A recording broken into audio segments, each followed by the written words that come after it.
Hello students, good morning all of you. Last part में हमने acid के बारे में डिस्कस किया था। ओके कि एसिड्स क्या होते हैं, उनके कुछ एग्जांपल्स पढ़े थे हमने, उनकी कुछ प्रॉपर्टीज़ पढ़ी थी, फिर हमने एसिड्स के यूजेस भी पढ़े थे। ओके तो आज वाले पार्ट में हम पढ़ेंगे बेसिस, यानी कि बेसिस की डेफिनेशन, उनकी प्रॉपर्टीज़, एग्जांपल्स और उनके यूजेस। ठीक है, तो first definition, the solution of substances like sodium hydroxide NaOH, potassium hydroxide KOH, etc. are bitter in taste and soapy to touch. They are called bases.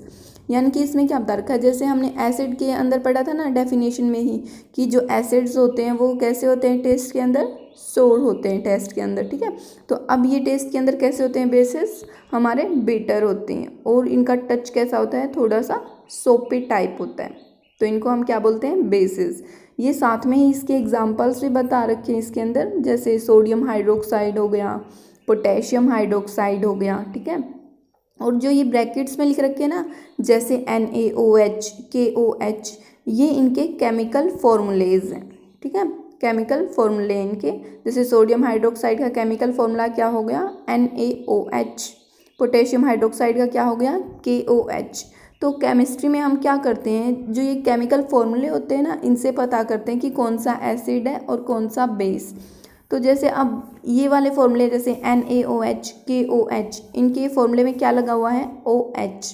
ठीक है, तो कोई भी हमारा केमिकल फॉर्मूला जिसके अंदर OH होगा उसको हम एज अ बेस कंसीडर करते हैं। ठीक है, या फिर अगर हम नॉर्मल इसकी नेमिंग की बात करें, जैसे सोडियम हाइड्रोक्साइड, पोटेशियम हाइड्रोक्साइड, तो लास्ट में क्या लगा हुआ है, हाइड्रोक्साइड। हाइड्रोक्साइड का फॉर्मूला क्या है, OH। ठीक है, तो हाइड्रोक्साइड जिसमें लगा हो उसको हम क्या बोलते हैं, bases. Okay, these are found in soaps, baking soda, washing soda, toothpaste etcetera.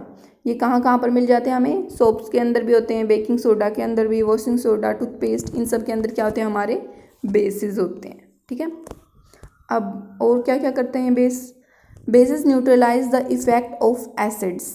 जो एसिड होता है उसके इफेक्ट को न्यूट्रलाइज कर देते हैं। न्यूट्रलाइज मीन्स उसके इफेक्ट को कैंसिल कर देते हैं। ठीक है, जैसे हम मैथ में करते हैं ना, प्लस माइनस एक दूसरे को कैंसिल आउट कर, यानी सॉरी, एक दूसरे को क्या कर देते हैं, वो कैंसिल आउट कर देते हैं। ठीक है, तो सेम वे से क्या करते हैं हम, जो एसिड और बेस है वो भी एक दूसरे को क्या कर देते हैं, एक दूसरे के इफेक्ट को ख़त्म कर देते हैं। ओके, तो इसके अंदर क्या है, जैसे इसमें एग्जांपल बता रखा है कि कैसे वो जो बेसिस होते हैं वो एसिड के इफेक्ट को न्यूट्रलाइज करते हैं, यानी कि एसिड के बेस को कैसे ख़त्म कर देते हैं। ठीक है, एग्जांपल है इसके अंदर, द मिल्क ऑफ मैग्नीशिया। ये इजीली सोप्स पे अवेलेबल है। The milk of magnesia contain magnesium hydroxide. Milk of magnesia एक नाम है जिसके अंदर क्या प्रेजेंट होता है, मैग्नीशियम हाइड्रोक्साइड। हाइड्रोक्साइड लग गया मीन्स ये क्या है, बेस। ठीक है, अब base which neutralise the burning sensation of hydrochloric acid release in excess in the stomach. अब जैसे आपने डाइजेस्टिव सिस्टम वाला जो चैप्टर मैंने पढ़ाया था, तो उसके अंदर आपने पढ़ा था ना कि स्टमक के अंदर जो HCl है, हाइड्रोक्लोरिक एसिड है, वो रिलीज़ होता है ताकि हमारे फूड के अंदर जो बैक्टीरिया वगैरह जाते हैं वो किल हो जाएं।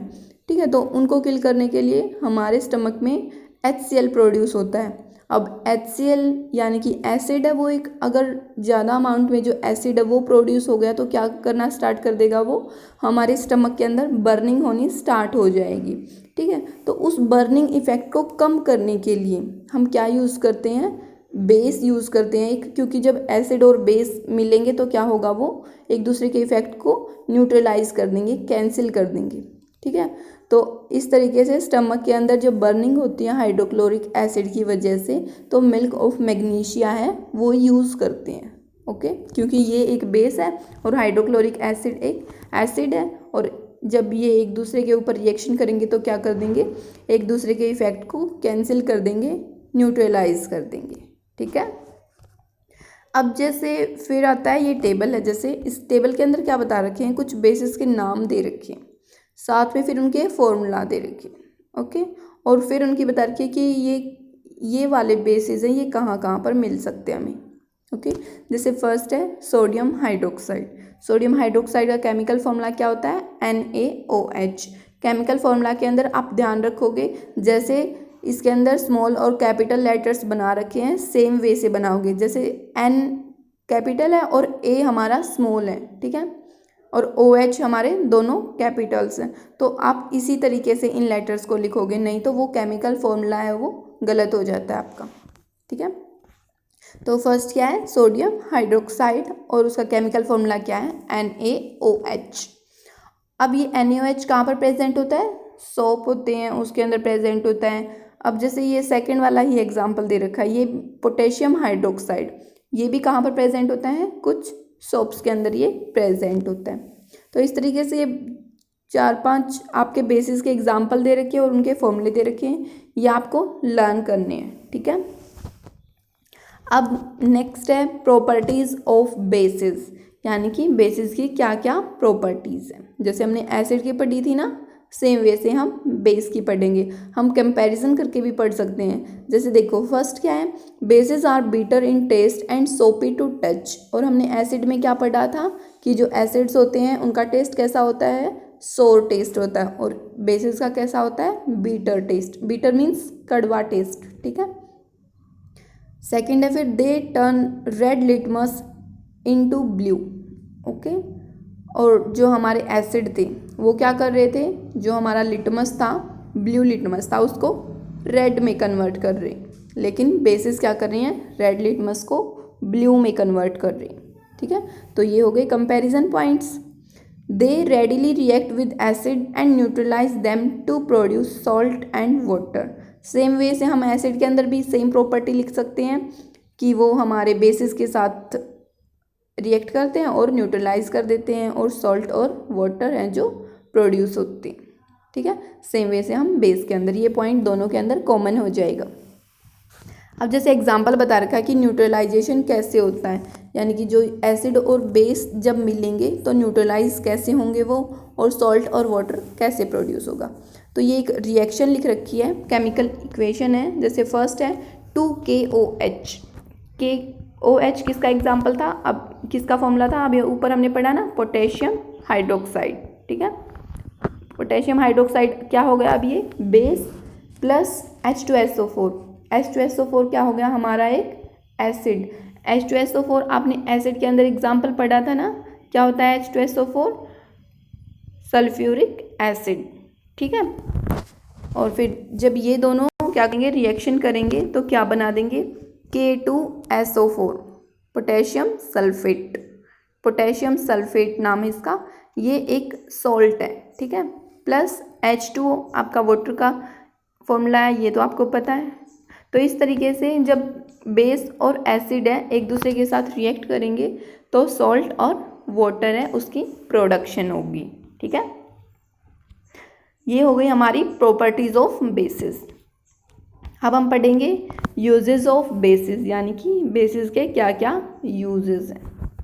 फर्स्ट है bases like magnesium and magnesium hydroxide and aluminium hydroxide are used as antacids to cure acidity. अब कई बार क्या होता है कि जब कभी हमें आंट्स वगैरह कट कर लेती हैं, या फिर हनी भी हैं वो कट कर लेती हैं, तो हमें जैसे जो स्वेलिंग वगैरह आती है ना, या फिर हमें जो पेन होता है वो किसकी वजह से होता है? क्योंकि जो आंट्स होती हैं या फिर हनी बीज होती हैं वो हमारे अंदर क्या कर देती हैं? एक एसिड होता है, उनकी स्टिंग होती है ना जो, उसके अंदर एक एसिड होता है और वो हमारी बॉडी के अंदर वो रिलीज़ कर देती है, तो इसकी वजह से उस पार्ट पर स्वेलिंग हो जाती है, ठीक है।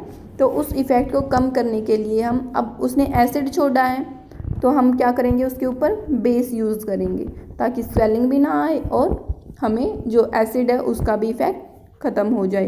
क्योंकि जब बेस एसिड के साथ मिलेगा तो क्या हो जाएगा? उसके इफ़ेक्ट को कैंसिल कर देगा, न्यूट्रलाइज कर देगा। तो कुछ बेसिस के एग्जाम्पल हैं, जैसे मैग्नीशियम हाइड्रोक्साइड, एल्युमिनियम हाइड्रोक्साइड, ये कुछ बेसिस के एग्जाम्पल दे रखे हैं ताकि जो आंट होती है, जो वो एसिड को रिलीज़ करती है हमारी बॉडी के अंदर, उसको क्या कर दें? हम क्योर कर सकें। कई बार क्या होता है कि जैसे जब हनी भी आपको कट करती है ना, तो जो हमारा सोप होता है, जो साबुन होता है, उसके अंदर क्या होता है? हमारा बेस होता है। तो उस पार्ट के ऊपर जहाँ पर हनी बी ने कट किया है, बाइट की है, वहाँ पर आप अगर सोप को भी लगाओगे तो क्या होगा, रिलीफ मिल जाएगा आपको, क्योंकि एसिड और बेस है, ठीक है। एसिड हनी बी ने छोड़ा है और बेस हमारा सोप है, ठीक है। तो एक दूसरे के इफ़ेक्ट को वो कैंसिल कर दें। सेकेंड है bases are widely used in soap industries. अभी हमने ऊपर ही इसके अंदर पढ़ा था ना, सोप्स के अंदर क्या प्रेजेंट होते हैं, हमारे बेसिस। तो सोप इंडस्ट्री में भी यूज़ होंगे basis. Bleaching powder is manufactured from calcium hydroxide. अब देखो नाम से पता लग रहा है, कैल्शियम हाइड्रोक्साइड एक बेस है, ठीक है। हाइड्रोक्साइड लगा हुआ है ना पीछे, तो क्या हो गया, ये एक बेस हो गया। ये ब्लीचिंग पाउडर में भी यूज़ होता है। नेक्स्ट है फिर कैल्शियम हाइड्रोक्साइड और salt lime is used in white washing. अब जैसे वॉल्स वगैरह पे वाइट वॉशिंग होती है ना, जो हमारी दीवारें होती हैं उनके ऊपर वाइट वॉशिंग होती है, तो उनमें भी क्या यूज़ करते हैं हम, कैल्शियम हाइड्रोक्साइड, जो कि हमारा एक बेस है। Used in paper and textile industries and production of medicines. अब हमारी कुछ और इंडस्ट्रीज हैं, जैसे पेपर इंडस्ट्री हो गई, मेडिसिन्स की प्रोडक्शन में भी हम किसका यूज़ करते हैं, बेसिस का यूज़ करते हैं, ठीक है। तो ये हो गए हमारे बेस, कंप्लीट हो गया हमारा। सबसे पहले हमने इसके अंदर डेफिनेशन किया है, फिर उनके कुछ एग्जाम्पल्स भी पढ़े हैं, और फिर हमने इसके अंदर ऊपर क्या पढ़ा है कि एसिड और बेस क्या कर देते हैं, एक दूसरे के इफ़ेक्ट को न्यूट्रलाइज कर देते हैं, ओके। फिर हमने एसिड और बेस की प्रॉपर्टीज़ को कंपैरिजन करके पढ़ा है, फिर हमने बेसिस के एग्जाम्पल्स पढ़े, ओके। तो आज का आपका टॉपिक यहीं ख़त्म होता है। अगर आपको कोई भी प्रॉब्लम हो then you can ask any time. Thank you.